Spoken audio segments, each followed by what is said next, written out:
по-прежнему на Эпицентре, по-прежнему в отеле, где проходит групповой этап, и с нами Степан Григорьевич Шульга. Привет, Мария Ермолина, прости. Алексеевна. Мария Алексеевна, здравствуйте. Здравствуйте, как вы? Мы хорошо, я к вам просто по отчеству, потому что ни для кого не секрет. Старый уже? Нет, не старый, ни для кого не секрет, что вы эксперт, Степан. Эксперт. В последнее время, ты знаешь, надо держать нос по ветру. Дока 2, она не терпит, она душит, наступает, поэтому эксперт, это звучит очень гордо. Да. Так вот, как эксперта тебя хочу спросить. Ты вел Эпицентр по доте. Вел. Ты сейчас в Эпицентре по Counter-Strike максимально задействован. А в чем главное отличие, что тебе заметно больше всего? Наверное, Эпицентр по Доте 2, он более масштабный. Да простят меня все поклонники Counter-Strike, которые знают, что я очень люблю эту игру и с ней связан гораздо больше, чем с Dota 2. Но надо признавать, что турнир статуса мейджор с таким призовым фондом и с таким накалом страстей, он все-таки больше привлекает аудитории и, наверное, является более значимым событием, чем турнир по Counter-Strike. И по количеству команд, и по призовому фонду, и по определенному масштабу и размаху, который существует.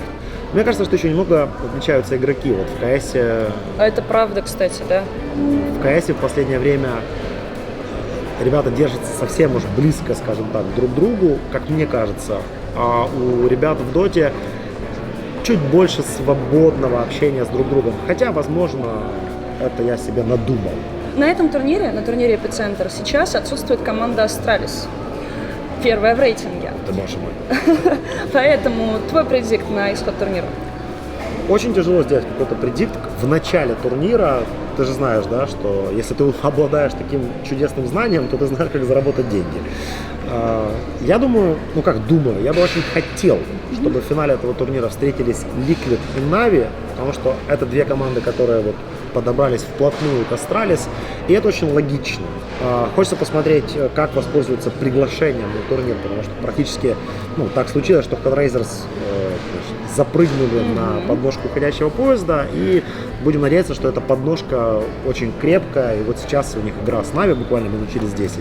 Они покажут все, на что они способны. Ну и Na'Vi, которые, давайте называть вещи своими именами, в некой яме после мейджора, не очень хорошо себя показывают. Хочется, чтобы они уже показали, ребята, все нормально, вы пришли в себя, и окей, мейджор в прошлом, давайте выигрывать вновь все турниры, которые стоят перед нами. Смотри, опять же вернусь к Астралис, это команда, которой нет на этом турнире, но лично я заметила одну феноменальную вещь.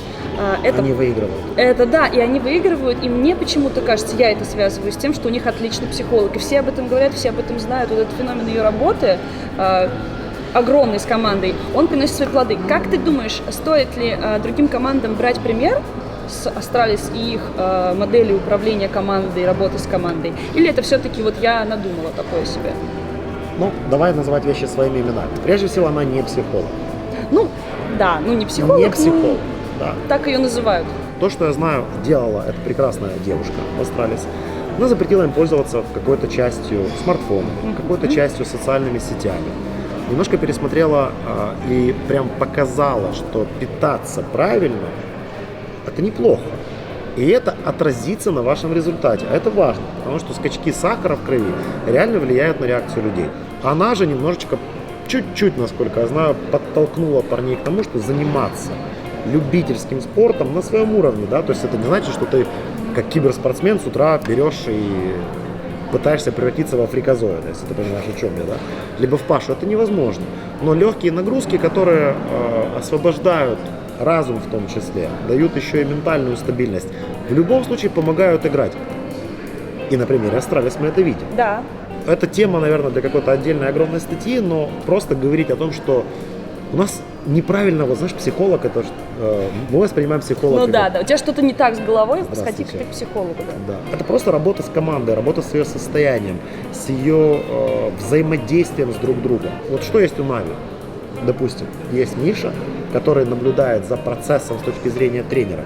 Есть Женя, который, да, будем считать, что это прежде всего менеджер. Но он большой вклад в психологическую атмосферу вносит. Все огромный. Нормально, парни, да. Все отлично, пятюни и так далее. И вот эту часть работы он тоже берет на себя. Да. Я не представляю себе команду Na'Vi в CSGO без его участия. То есть это комплексный вопрос, и не зря ты вспомнил вот про Астралис. Я не могу сказать, что это секрет. Вот. Ну да, Пейте воду, но это вот работает в том числе.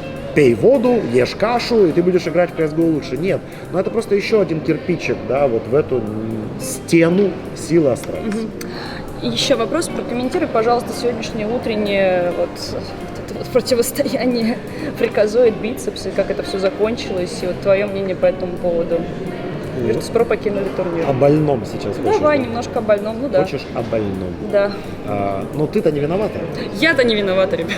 Ты же контент-креатор, ты же не можешь вот это все им как-то объяснить. Вот у тебя был коллектив, который существовал и именовался там золотой пятеркой, Golden Five, это все не случайно. Сколько времени это продолжалось? Это было 6 очень лет? много лет, да. И в конце концов ты не можешь просто взять, вот выдернуть одну какую-то шестеренку, поставить другую, более новую. И заставить, чтобы это все работало вот сразу же идеально и вместе. Возможно, путь Virtus.pro в CS вот сейчас, он уже слишком затянулся, нужно делать еще какие-то радикальные изменения.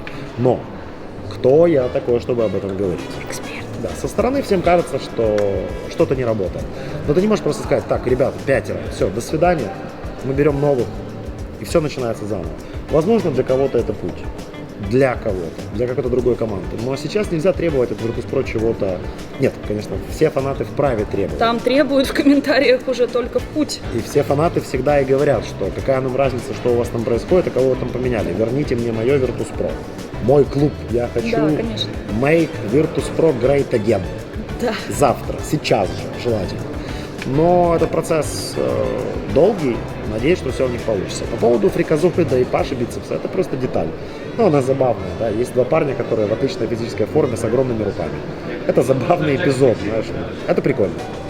И еще вопрос, который наверняка задают многие люди, которые тебя знают. Они мне вот даже писали как-то в комментариях, в директ, что: о, Степан, он же супер спортсмен, он красавчик, он там в Ironman участвовал, он там марафоны бежит, на велосипеде едет, плывет.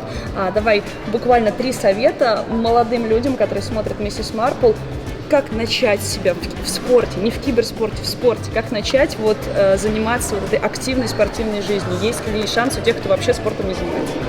Прежде всего, это Ironman 70.3. Ну все. Это половина. Это очень важно. Нельзя говорить, что Ironman, если ты прошел полдистанции. Ты говоришь по поводу советов.